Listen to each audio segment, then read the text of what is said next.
This is the NBC University Theater, bringing you a full-hour dramatization of the Samuel Butler novel, The Way of All Flesh, starring Tom Conway as Ernest Pontifex.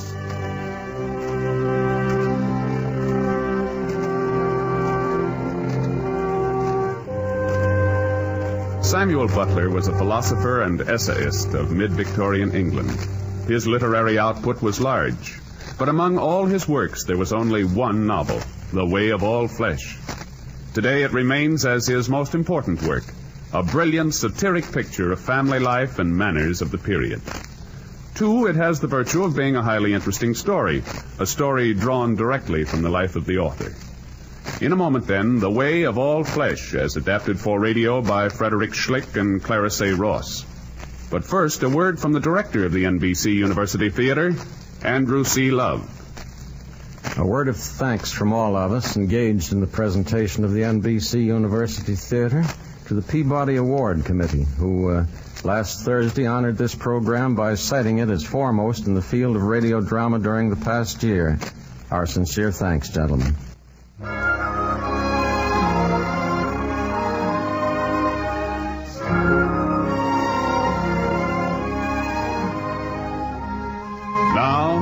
The Way of All Flesh, starring Tom Conway as Ernest Pontifex.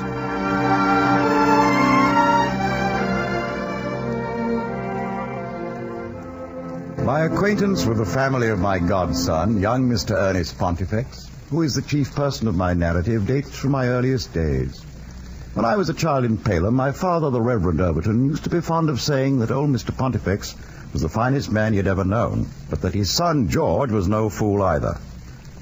George Pontifex believed with his neighbors that young gentlemen should be well thrashed 2 or 3 times a week, and young ladies kept as ignorant as possible.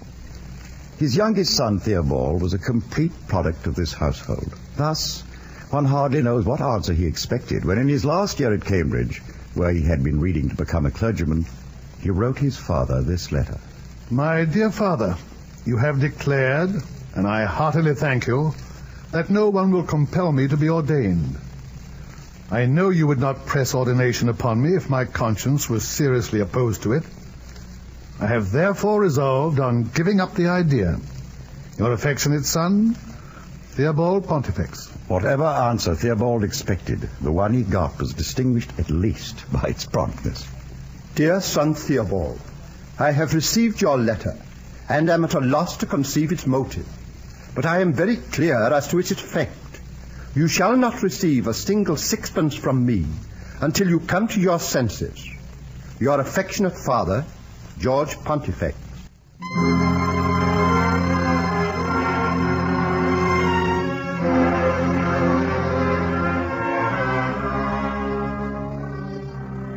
Theobald was thus enabled to interpret this outward shove as the inward call for which he had so earnestly prayed, and was ordained. He shortly provided himself with a mate who was in all things what a wife, and a minister's wife, should be.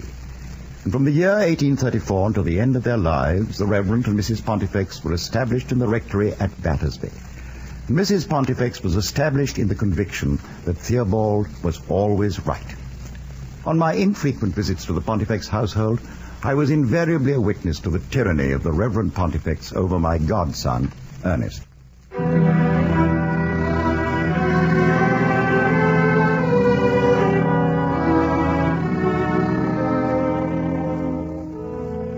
Pleasant to have you with us, Overton. We'll have the children in presently. I hope you won't be too disappointed at your godson Ernest's progress. Progress? In what? Why, everything. He's reading, for one thing. Reading? He's not 3 years old. Oh, almost 3. And he can hardly put one Latin word after another. How can you expect an infant in Now, these things can be hardly taught too early. Don't you agree? Well, I would... Of course not. Well, come, my dear, let's have them in for the hymns. We give them a special treat on Sunday, Overton. Let them choose their own hymn. Magnificent. Ernest? Joey? Papa would like you to come in now. Yes, Mama. Ernest, you remember your godpapa, Mr. Overton? Yes, Mama. Ernest, Mr. Overton has heard about the happy times we have, singing hymns on Sunday evening. Sing for him. May I sing the Sunset Tree, Mr. Overton? Anything you like, my child. Come, come, come. Come to the Sunset Tree. Ernest, don't you think it would be nice if you were to say come instead of come? I do say come. Ernest, don't contradict Papa. Ernest, you say tum. Now say come as Papa does. Come. That's better, Ernest. Now, please, Overton. Ernest, that's no better. You're not taking pains. Now take your time and think and say come. Come. Please don't laugh, Overton. Ernest, you must not disobey dear Papa like this. Now, Ernest, you have one more chance. Either say come properly, or I shall know that you are deliberately naughty. But I... Go on. Done. Very well, Ernest. I've done my best to save you.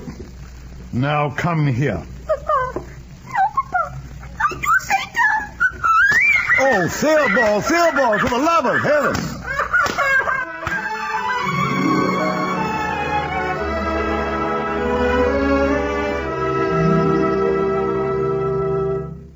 Thus did the upbringing of my godson Ernest begin and continue. One of the more severe experiences of his life began the day that Mr. Pontifex took him to school for the first time, to a painful meeting with the headmaster, one Dr. Skinner. I tell you in confidence, Mr. Pontifex, no Roughborough boy has failed to make Oxford or Cambridge in 20 years. Dr. Skinner, Ernest is honored that you've accepted him. Aren't you, Ernest? Yes. Yes, Papa. Do you always look so preternaturally grave, boy? Do you never smile? What are you staring at? Your book, sir. There must be 1 million of them. More like 5,000, I should think. And you know every word of them by heart? Mr. Pontifex, tell me, how far has this boy of yours advanced through Euclid? Oh, he has the first 3 books, Doctor. What? 12 years old and not finished Euclid? He's somewhat lazy, I must admit. He has his Latin and Greek, though. Let's see what you have in your head, boy. Tell me, who were the 3 Graces? The 3 Graces were Aglaia, Euphrosyne, and Thalia. What's that you said? What was that last? Thalia. Thalia, you audacious reptile. You dare say Thalia to me? Me, who never made a false quantity in my life? We'll see if that sort of thing will go at Roughborough.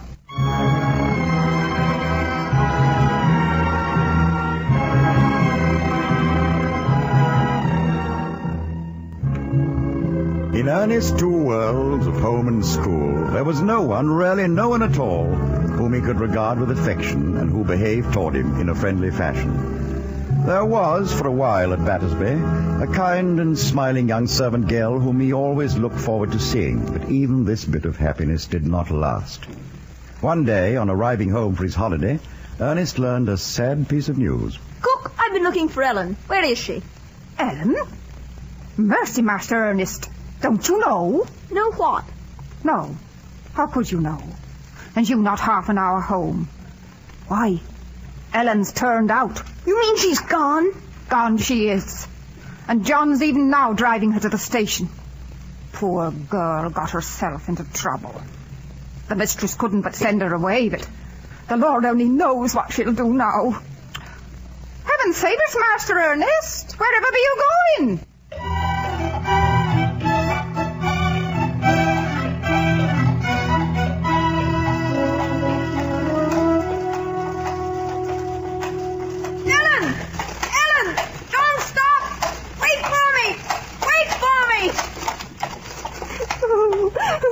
Wait, be Master Ernest.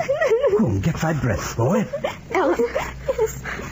Ellen, must you really go away? I'll not go far, Master Ernest.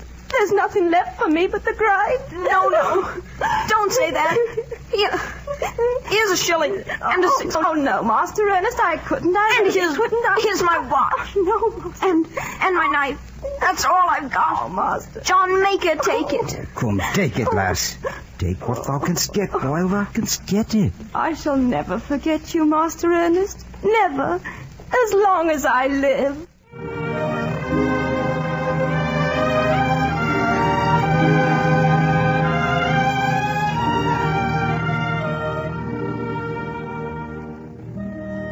In the matter of the watch, Ernest's mother suspected something amiss in his story of having lost it and endeavored to speak to him about it. But she learned nothing, for by that period in his life, Ernest knew better.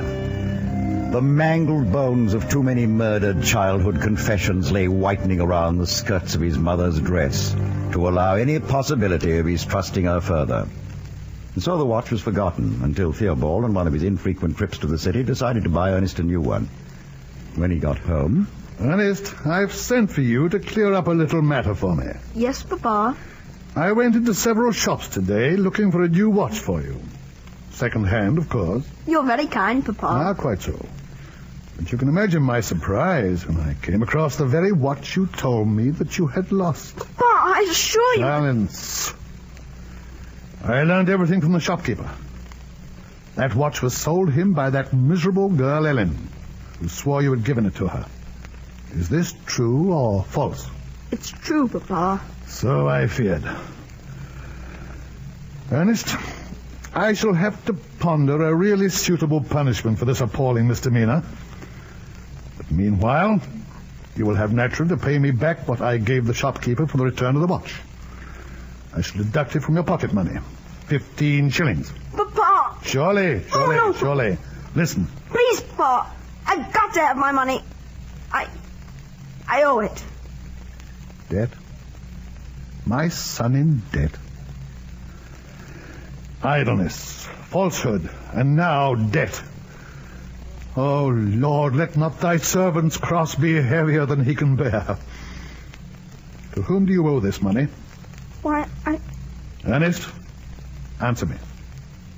At school, Papa. There's an old shopkeeper, Mrs. Cross. She sells hot rolls and butter. And we... We? So I'm not the only father whose son is a disgrace to him. Dr. Skinner shall know of this. Oh, Papa, you mustn't tell him. Mrs. Cross... Mrs. Cross's shop shall be closed.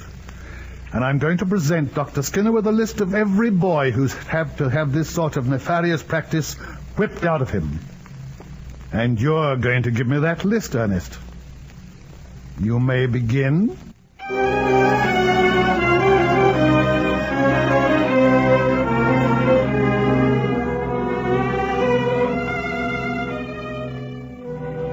Let us mercifully pass over the remainder of my godson's school years and come to the end of his stay at Emmanuel College, Cambridge, when he found himself face to face with a problem which, though he did not know it, had once confronted Theobald himself. Now, Ernest, I trust you're getting along well with your reading for orders? Well, it seems like a long way off yet, Papa. Oh, nonsense. It'll be on you before you know it. You certainly know you'll never get a fellowship at Cambridge. Well, I suppose not. Of course not. You haven't the industry. And you needn't think that I'll support you. Oh, of course not, Papa. Well, then, you'll have £5,000 from your grandfather's legacy. Best thing you can do with it will be to buy a curacy under a very old rector and wait for him to die. And perhaps when you're 30, you shall marry. I think that settles everything. Yes, Papa, I believe that settles everything.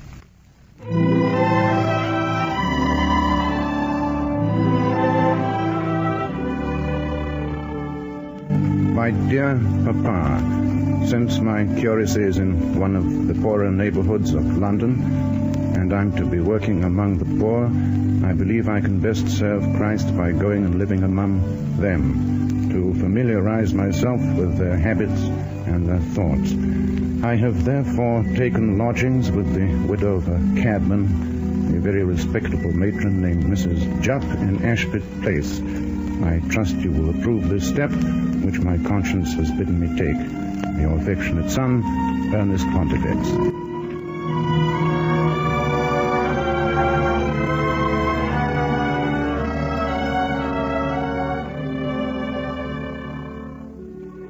My dearest son Ernest, on the whole, your mother and I feel that the step which you have taken is a commendable one. Your lodges will at least have the advantage of being free, cheap. Furthermore, we feel that in such a place there can be few or no temptations, and you'll be able to pass your time in reading for the improvement of your mind. I remain your affectionate father, Theobald Pontifex.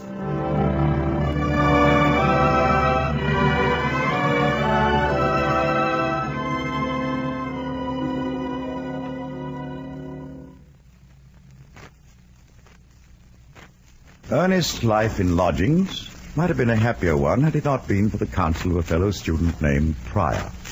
As I understand it, Pryor called in upon Ernest one day, and the conversation came quickly to the issue. Shall I ring for some tea, Pryor? I think not, Pontifex. That landlady of yours, that Mrs. Jupp, I just as soon not have the old rummy about. No, you mustn't speak of her that way. She is a good old soul. It was kind of you to come. Well, fellow curates must stick together, mustn't they? I thought you might have called at my room sometime. Well, frankly, Pryor, your friends, don't you think they're somewhat too inclined to be high church? Well, it's all very well to quarrel with Rome, Pontifex, but you must admit that Rome has reduced the treatment of the human soul to a science, and our church has done nothing of the sort. What are we to do, then? Why, return to the practices of our forefathers, of Rome, if you like. If the priest isn't a healer of men's souls, what is he? That's just the trouble. I've been wondering of late if I shall manage to heal my own soul, let alone anyone else's. Ah, so the devil's been whispering to you, has he? It may be. Can I make your confession? Oh, pray do. There are certain thoughts I've struggled against. I thought I should lose them when I was ordained, but I haven't. And I'm sure they're not holy. In short, Pontifex, you've been wanting a woman. Deplorable, isn't it? And I don't know anyone whom I care to marry. Yet the only way out of these thoughts that keep tormenting me, the only way I can see is to get married at once. Oh, on the contrary, Pontifex. Oh, I'm greatly in favor of the celibacy of the clergy. At least to all appearances. To all appearances? And my dear fellow, if you and I aspire to become true clergymen, we must familiarize ourselves with the repulsive details of all kinds of sin, so that we may recognize it in all its stages. But what are we to do? I understand that you received a small inheritance from your grandfather a few weeks ago. Yes, £5,000. Oh, pity. We shall need twice that. What for? To establish a college of spiritual pathology, where young men may study the nature of the sins of the soul.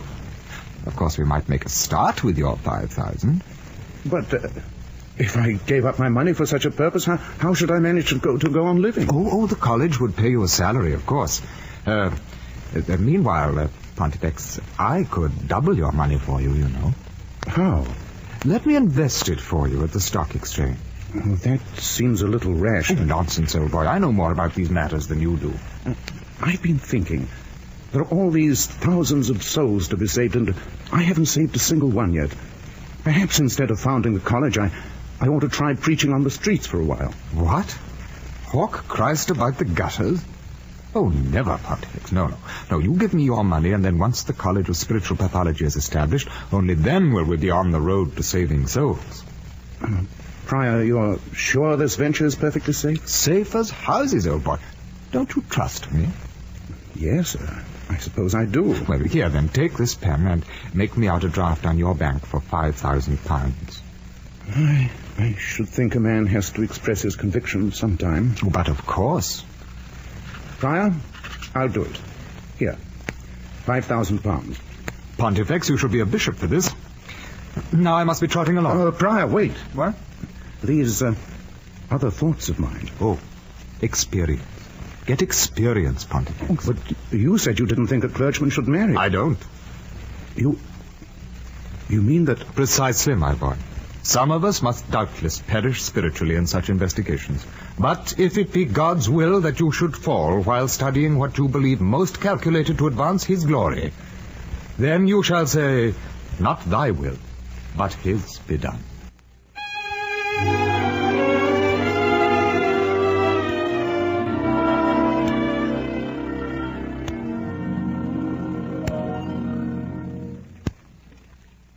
Mr. Pontifex. Yes, Mrs. Jupp?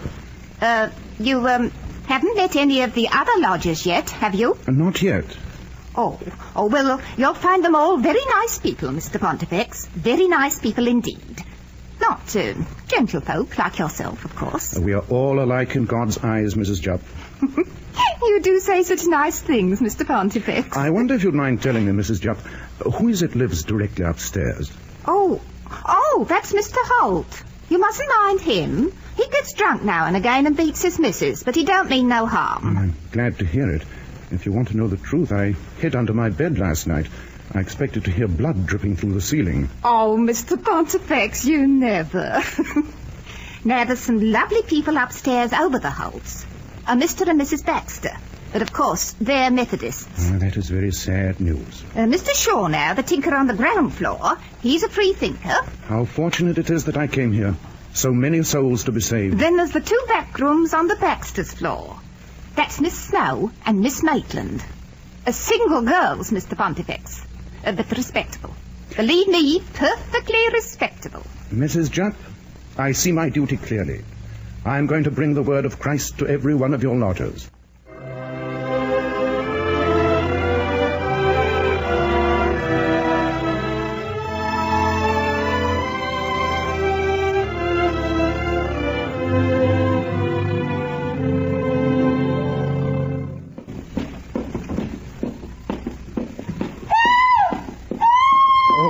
Oh, dear, that must be Mrs. Holt. I'm just in time. Well? Mr. Holt, I'm Ernest Pontifex. You be that bloomin' clergyman, eh? Yes, and I'd like to talk to you. Well, whatever you've got to say, I might have already heard it, see? So be off with you, young puppy, before I kick you down bloomin' stairs.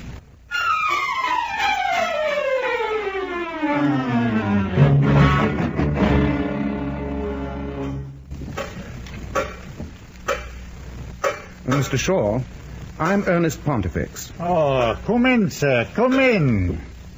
You have something you want me to repair? I hope, Mr. Shaw, to be able to repair something of yours. Your soul. My soul? Oh, you be the clergyman old Jupp was ranting about. Well, sit down, boy, sit down. Now, what can I do for you? As I said, Mr. Shaw, I have come to save your soul. Oh, now, boy, you don't want to go about bothering about my old soul. How about those 2 young sweet things upstairs? They're more in a young man's line. Mrs. Jupp assured me, sir, that Miss Snow and Miss Maitland are perfectly respectable. No. Well, if Miss Snow's respectable, she got a part of brothers and cousins come to see it at all hours. I don't know about Miss Maitland, but I should think those girls are all alive. Really, sir, I have no interest in the young ladies' private lives. So you want to know about my soul? Well, how do I know that you're qualified to look into it? I beg your pardon? You Oxford and Cambridge gentlemen, you think you know everything. I'd like to ask you a few questions. Oh, feel free to do so, of course, sir. Well, then, now give me the story of the resurrection of Christ as told by St. John. St. John? That's right. The Gospel of St. John. I'm afraid, sir, that I might confuse the various versions. You might. I'll wager you might. Since the Bible's confused them thoroughly already. Why, don't you know, young man, that none of them agree? They don't? But they must agree. That's the very cornerstone of our religion. So it is, Mr. Pontifex, so it is. And if you'll take another look at that religion of yours, you'll find that it can't stand many blows of my hammer. And now, sir, I wish you a very good morning.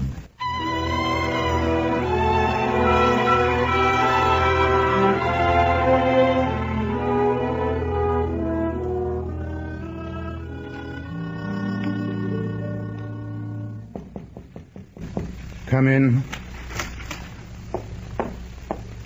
I've brought you your supper, Mr. Pontifex. No, thank you, Mrs. Jupp. I shan't eat anything. Why, you've got to eat, Mr. Pontifex. Just a little, there's a dear. I'm very busy, Mrs. Jupp. Busy? Oh, I should think you were with that big book. What might it be? Dean Alford's notes on the resurrection. Oh, gracious. That's too deep for me. And for you too, Mr. Pontifex. I expect that infidel Shaw's been bothering you. Mr. Shaw and I had a very nice talk. Oh. So nice it seems you've no appetite for your supper. Now, if you want to save somebody, why don't you go and save Miss Snow? She's a really nice girl, Mr. Pontifex, and she won't give you no trouble at all.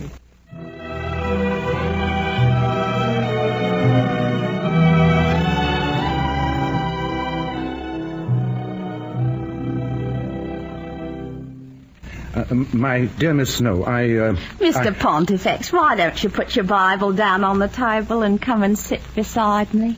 Why, I'd like that, Miss Snow, but, I came to talk to you about your soul. Can't you talk about it over here? Well, really, I think I'd better be going. Oh, Mr. Pontifex, you don't like me. Yes, I do, Miss Snow. Believe me, I do. In fact, to tell you the truth, I have a strong temptation. Temptation? Well, and we all have to be tempted once in a while, don't we, dearie? Oh, do you really think so? You do like me, don't you? Miss Snow, you don't know anything about me, but, what I'm trying to say... Who's that? Oh, that must be one of my brothers. Oh, hello, dearie. This is Mr. Pontifex. He came to talk to me about my soul. Isn't that sweet? Not the place where I'd expect to find a clergyman. How do you do? How are you? I must be going. Right, dearie. Your Bible. Oh, yes, thank you. Good night.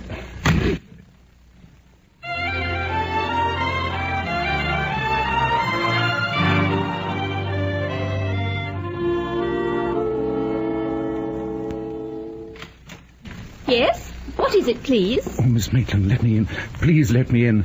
Well, really, sir, it's rather late. Oh, please let me in. Don't speak. Please, sir. Who are you? What do you want? Oh, don't speak. Just let me put my arms around you. Will you get out of here? I'm a respectable girl, sir. Yes, dear Miss Maitland. Don't push me away. Get out! Get out! Please! Help! Please! Oh!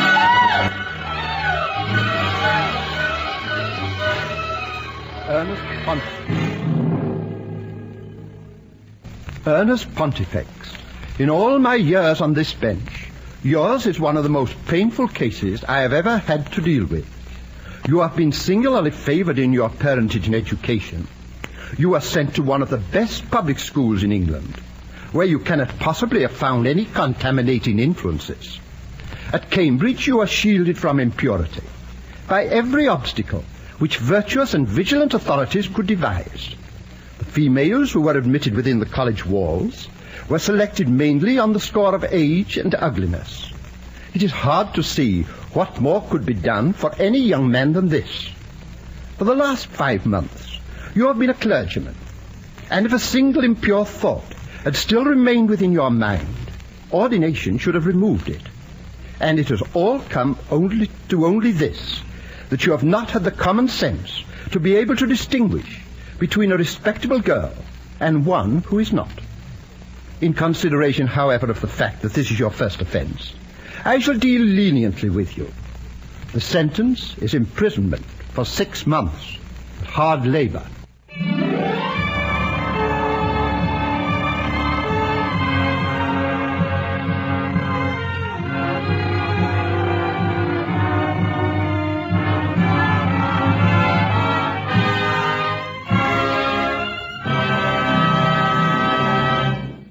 From Hollywood, the NBC University Theater is bringing you Tom Conway in a radio version of Samuel Butler's The Way of All Flesh. And now, our intermission commentator, critic, and author of the Speaking of Books column in the New York Times, Mr. J. Donald Adams. Speaking from New York, here is J. Donald Adams. The man who at the age of 93 is still the Peck's bad boy of literature, I mean, of course, must no secret of the fact that most of the ideas which he has bandied about in his plays were derived from Samuel Butler. If ever one writer was the intellectual and spiritual godfather of another, Butler was Shaw's. In his preface to Major Barbara, Shaw said this: "It drives one almost to despair of English literature when one sees so extraordinary a study of English life as Butler's The Way of All Flesh, making so little impression that when some years later I produce plays in which Butler's extraordinarily fresh, free, and future-piercing suggestions have an obvious share, I am met with nothing but vague cacklings about Ibsen and Nietzsche. Really, the English do not deserve to have great men. Whether one agrees with Shaw or not, the fact remains that they do, and people are more ready to admit now than formerly that Samuel Butler was a great writer. Arnold Bennett, who at his best was no mean novelist himself, called The Way of All Flesh one of the greatest novels of the world, and many critics would not dispute him. Certainly the book which is being dramatized for you today has more readers in our own time than it had in the years immediately following its author's death. Butler worked for 13 years on this novel, from 1872 to 1885, and it was not published until 1903. He was not primarily a novelist, but a man of ideas, which novelists, popular superstition to the contrary, frequently are not. You might call him the Aldous Huxley of his period, except that his ideas were of greater originality and force. He was an iconoclast of the first order, one of the chief puncturers of Victorian complacency. His was the first lively mind to attack that most hideous of the Victorian assumptions, the divine right of parental authority. And he was one of the foremost champions of his period of the individual's right to freedom of thought and action. You'll find in the notebooks which he kept throughout his life, they comment on the family, which contains the germ of the way of all flesh. I believe, wrote Butler, that more unhappiness comes from this source than from any other. I mean from the attempt to prolong family connections unduly and to make people hang together artificially who would never naturally do so. Thank you, Mr. Adams. Full flavor. The Way of All Flesh must be read. I know of no other novel that contains so many satirical but wise observations about the human comedy. Thank you, Mr. Adams. Our dramatization continues from Hollywood after a brief pause for station identification.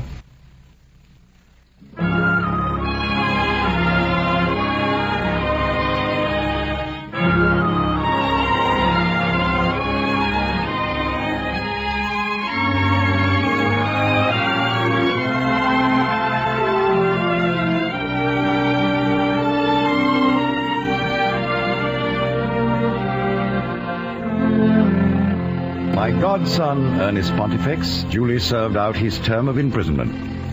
I was able to carry to Ernest the intelligence that his parents were determined never to see him or know him further. This bit of wonderful news so cheered the young man as to make the term of his imprisonment seem light and pleasant. But on the morning of his release, he was conducted to a visiting room, where he learned to his sorrow that his parents had no intention of keeping their word. Oh, my boy, my son, my dear, darling boy. Mamma, Papa, Mr. Overton assured me that you would not come. Oh, Ernest, you must know that the hearts of your dear Mamma and Papa beat with affection for you, no matter how you have pained them. We were afraid that a false sense of shame might make you wish to avoid us. Yes, Ernest. We determined to be at your side to support you as you entered again upon the world. Thank you, but I require no support. You cannot say that, Ernest.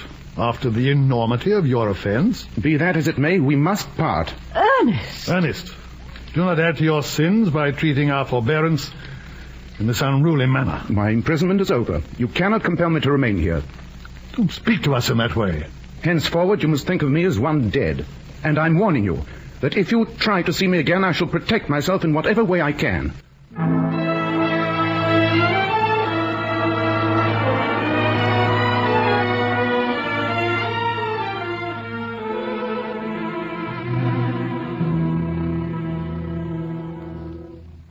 So you sent them away, Ernest? Yes, Overton.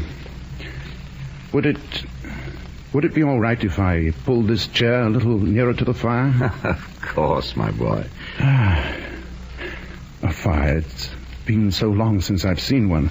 Stay as long as you like, my boy. Oh, no. I'd like to stay with you, but I have things to do. What things? Well, I don't exactly know. You know, I did a lot of thinking while I was in prison. And I think I've discovered something. Go on. All my life I've let myself be humbugged. Humbugged by my parents and humbugged by my religion. Everything that's ever been told me has been a pack of lies. And now, you know, I've got nothing left. On the contrary, you've got the beginning of all knowledge. Just keep hold of what you've got. Oh, I shall. I pray all the time. Lord, I say, I don't believe one word of any of it. Strengthen thou and confirm my disbelief. Excellent, Ernest, excellent. Now, we've got any plans? You've got to live somehow, you know. Well, I shall just get back from Prior the £5,000 I gave him for the College of Spiritual Pathology. I want no more of that. Oh, my poor Ernest. It's not quite so easy. What do you mean? Your friend Prior's absconded with your money. Nowhere to be found. What? All of it? Every penny. Nonetheless, I'll have none of my father's money. Tell you the truth, I'm glad. What, then? You don't like them either? My dear boy, I think they're odious. I've always thought so. Oh, how wonderful. I thought everybody but me liked my father and mother. Allow me to confess, Ernest, I think that your whole family is horrid, with the exception of yourself. If there's one good one in every family, it's all we can expect. Oh, I can stand anything now. You know, Overton, I've an idea. Mm-hmm. I've lost everything. Money, friends, reputation. Why shouldn't I fall still lower? What do you mean by that? I won't try to cling to the skirts of respectability. I'm going out and earn an honest living. As a tailor, perhaps. But why a tailor? Oh, they had me doing it for a while in prison. It's the only practical thing I've ever learned. Yes, it's all settled. I shall look for employment tomorrow. This may really be more than your father and mother can bear. Well, what of that? I've had to run my chance with them for parents. Now they'll have to run theirs with me for a son.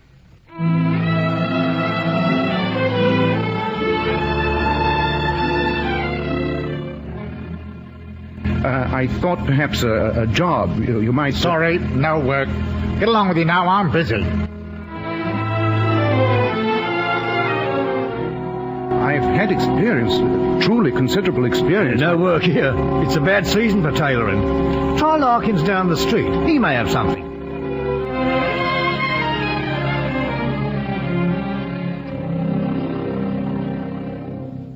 Really, I'm a very excellent tailor, Mr. Larkins. It's no use, young man. But, Mr. Larkins, I've got to have work. Can't you try me? Look here. Where'd you learn tailoring anyway? Maybe you learned tailoring in prison. Ain't that right? Oh, truly, sir, Now, come along now. Enough of this. Just get yourself right away from my door. Time to close the shop for the night. But listen, I've got to... What's the use? What's wrong, dearie? Somebody treat you bad? Oh, please leave me alone. Well, now you needn't... Oh, Master Ernest. Oh, excuse me. What? Why, Ellen. Wait for me. Go away, Master Ernest. Go away. Don't shun me, Ellen. Let me talk to you. Let me go, Master Ernest. You're too good for the likes of me. Oh, what nonsense you talk. You haven't been in prison, have you? Me? Why, Master Ernest, of course not. Well, I have. Lord, Master Ernest, I don't believe it. 6 months with hard labor. So don't talk about how good I am. Look, there's a place over the way we can get some tripe and some beer and have a good old talk. Come on, Ellen. Please come.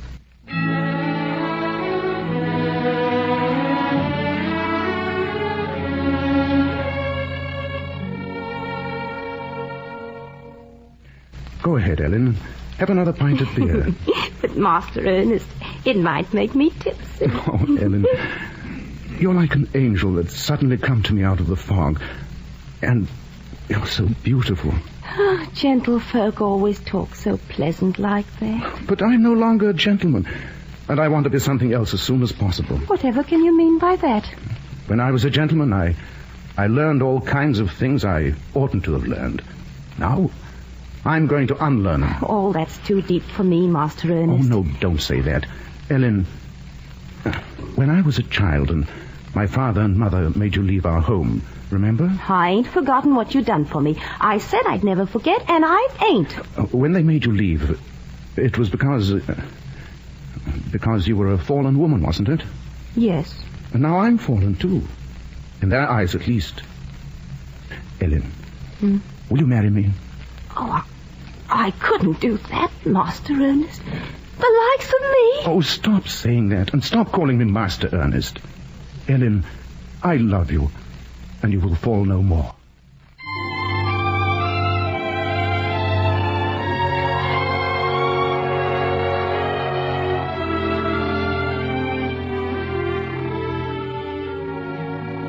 No. Ernest, it won't do. Oh, I beg you to meet her, Overton. She's wonderful. Very well, Ernest. Overton, she's my good angel. Why, she's already shown me how I can open a little tailor shop of my own. We've found a house. And now if I can raise £5 or £6 for second-hand clothes, we can mend them and clean them and have a business of our own. Can't you see how wonderful it is? Yes, Ernest, I see. And I shall lend you as much money as you need. Then with you for a friend and Ellen for a wife, I'm the happiest man in all London.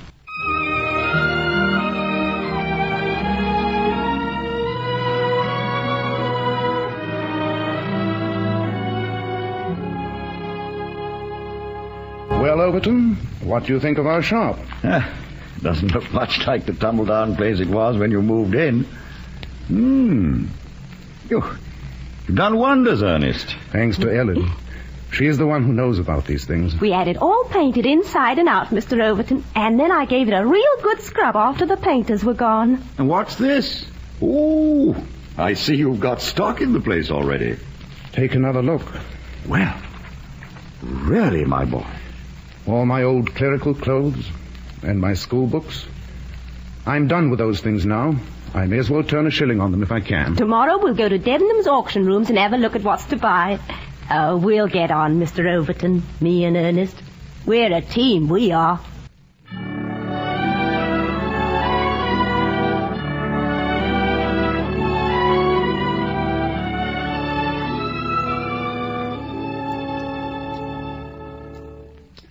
Ellen, I can't believe it. What, dear? £6 and 10 shillings. Clear profit for the week. Oh, I knew you could turn into a businessman right enough. You just needed someone to show you the way. I owe it all to you. It was a miracle that I met you that night. Maybe it was. But what I say is, miracles have got to be helped on a bit, now and then. Speaking of helping, you're not to work so hard in the shop now. In your condition... Never you mind about my condition. I can do my work as well as ever I could. And I'll wager we'll see a week when that till'll show a profit of £10.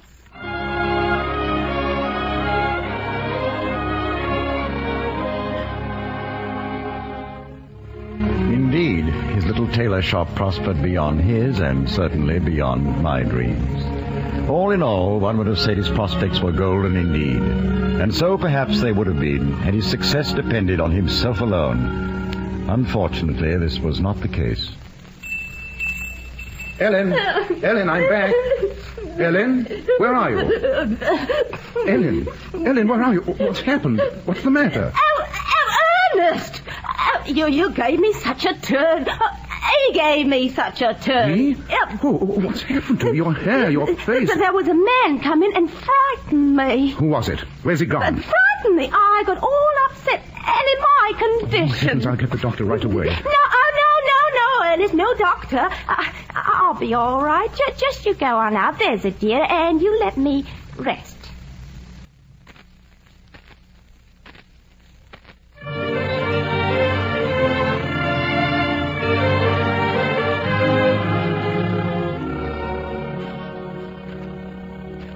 Ellen, I can't understand what's the matter. Only £2 this week. Where has all the money gone? I haven't spent it, Ernest. Truly, I haven't. I didn't say you had. I did want to buy myself a few books this week, but I suppose they'll have to wait.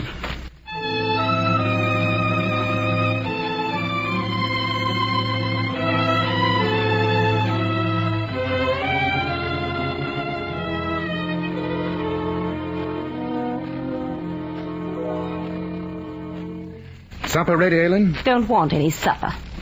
But I do. Well, get it yourself then. Haven't I got enough to take care of the baby? Oh, yes, of course, my dear. Is the fire lighted? I couldn't light it. I was too tired this afternoon. Ernest, could I have a bit of money?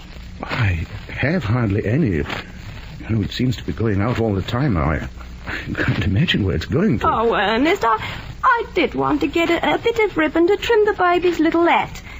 Just a bit of money, there's a dear.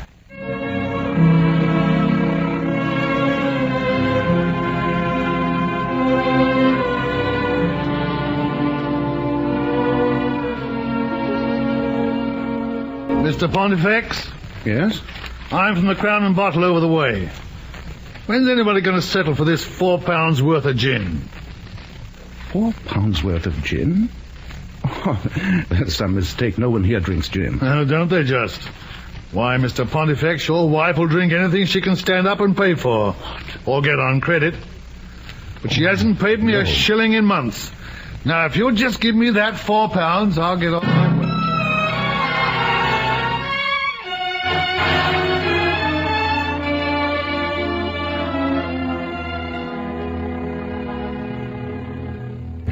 Ernest's eyes were opened at last, and he saw what a horrible mistake his marriage had been.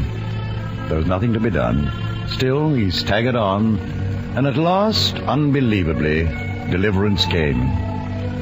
It was on a lovely, soft spring morning at the end of March that Ernest had sat down for a moment on a bench in the park to enjoy the sunshine, when he perceived a man in coachman's livery standing nearby and watching him intently. Don't you remember me, Master Ernest? Why, it's John. John, our old coachman. How are you, John? Right well, my boy. It's good to see you again. And you, John? Where are you now? Oh, I've got fine place, Master Ernest, in West End. Oh, many's the time I thought of you, and how you ran cross fields to give that lass Ellen your watch and a shilling and sixpence. Yes.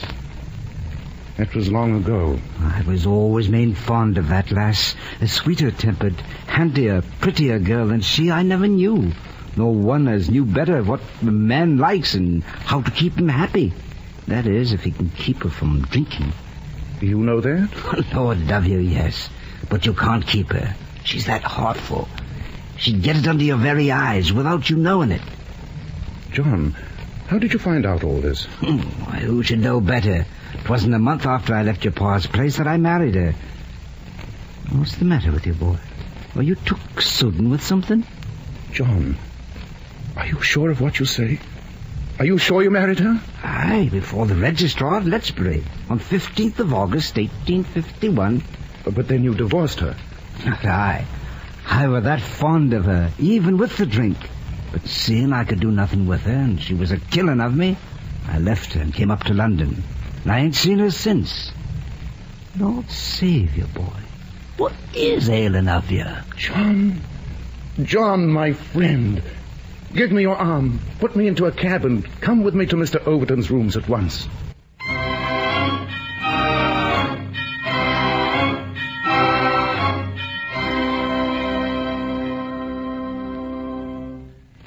Think of it, Overton. And I was the man who complained that I was without hope. Why, there never was a man as fortunate as I am. Yes, my boy.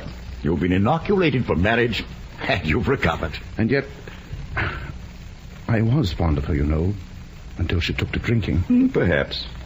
I think it was Tennyson who said 'tis better to have loved and lost than never to have loved at all. Oh, you're just an inveterate old bachelor. There's nothing to be done with you. Well, what about you? I'll go back to my shop. Oh, well, there's no need of that. Of course there is. I want to be able to make Ellen a little allowance and pay some kind person to take care of the child. You might keep it yourself. Not I, Overton. I had a father. I'll not visit that curse on another mortal. You know, a man first quarrels with his father about 3/4 of a year before he's born. True. It is then that he insists on setting up a separate establishment. And once that's agreed to, the more complete the separation forever, the better for both. No. Let him grow up and in the country and have pure air and no parents to plague him. I still wouldn't see you back in your shop, Ernest. You should live like a gentleman. A gentleman? What's being a gentleman ever done for me, except to make me miserable? Being a gentleman won't bring me money, and only money brings peace. Yes, something in what you say. There's a lot in it. Therefore, let me do things for people which they'll pay me for doing. Well, Ernest, I'm afraid that won't do after all. And why won't it? Like it or not, I'm afraid you ought to be a gentleman and have money besides. And how is all that to be arranged, pray? Do you remember your Aunt Alethea? Father's sister? Yes, indeed I do. She was very kind to me always. She loved you very much, Ernest. Well, and then? She's been dead these 15 years. Yes. And next month you were to receive her entire fortune. £70,000, my boy. What? She left the money to me as trustee.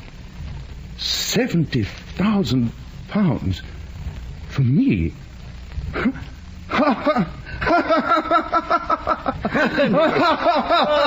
Ernest, control yourself.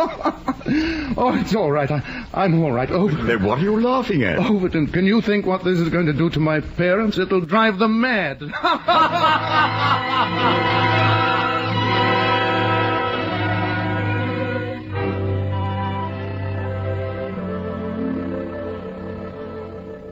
You can tell Ernest from me, Mr. Overton, to arrange everything just as he likes. This life never did suit me anyway. Ernest is too good for me. Oh, come now. What us poor girls wants, Mr. Overton, is not to be jumped up all of a sudden and made honest women of. What we want is a regular friend or two who keep us from starving and force us to be good for a bit together now and again. True, madam. And that's about as much as we can stand. Now then, as for the money, well, if he means me to have it, I suppose I'd better have it. And there's an end on it.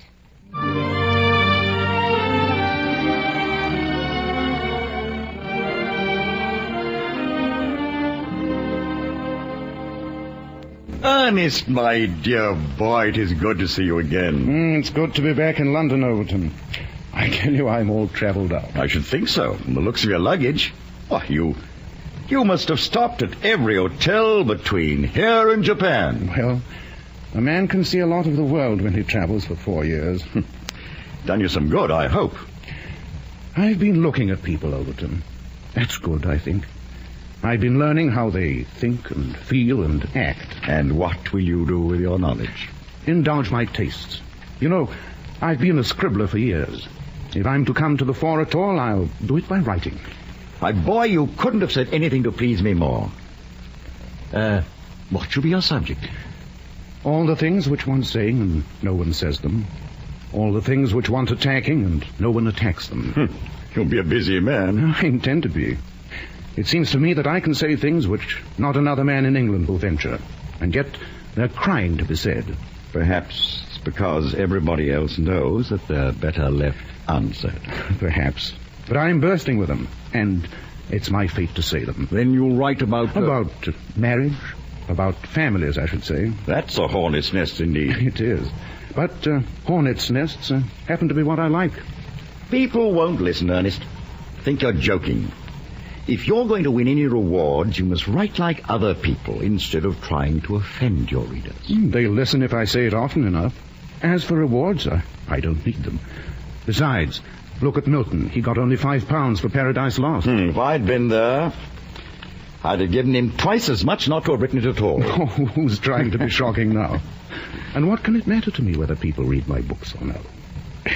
If there's any stuff in them, it will come out by and by. I don't even know if I'll write well, Overton. What opinion can any sane man form about his own work? What indeed? Some people must write the stupid books. Perhaps I'll be among them. But you're determined on this offending course? I am indeed. If this generation won't listen to me, the next one will. My dear Ernest, I never in my life heard of anything more impractical and imprudent. Wait, my dear Overton. Wait.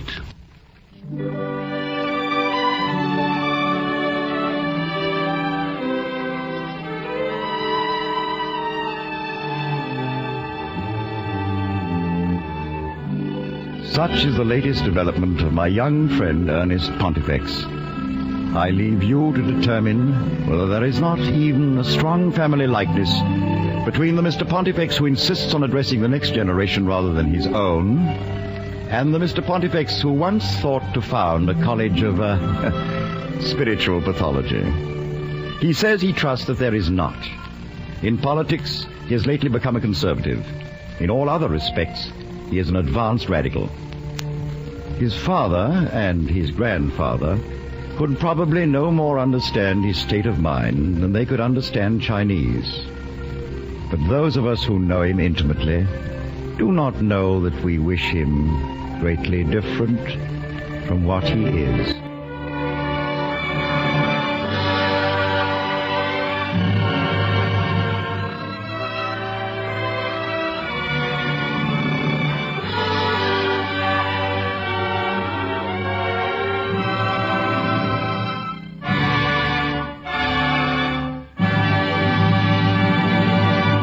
You have been listening to The Way of All Flesh, an NBC University Theater production of the Samuel Butler novel starring Tom Conway as Ernest Pontifex.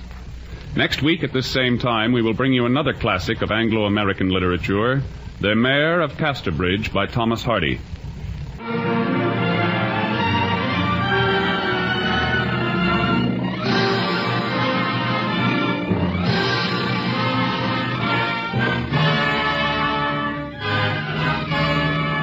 The Way of All Flesh was adapted for radio by Frederick Schlick and Clarence A. Ross. Our intermission commentator was J. Donald Adams. As Ernest Pontifex, Mr. Tom Conway, distinguished star of screen and radio. Our cast included Ramsey Hill, narrator, Crawford Kent, Guy Bellis, Doris Lloyd, John Ramsey Hill, Eric Snowden, Phyllis Morris, Alma Lawton, George Pembroke, Ben Wright, Queenie Leonard, Raymond Lawrence, Monty Margetts, and your announcer, Hal Gibney. The original music score was composed by Dr. Albert Harris and conducted by David Baskerville. The director of the NBC University Theater is Andrew C. Love. Next week, be with us again for the NBC University Theater production of the Thomas Hardy novel, The Mayor of Casterbridge, starring Reginald Gardner.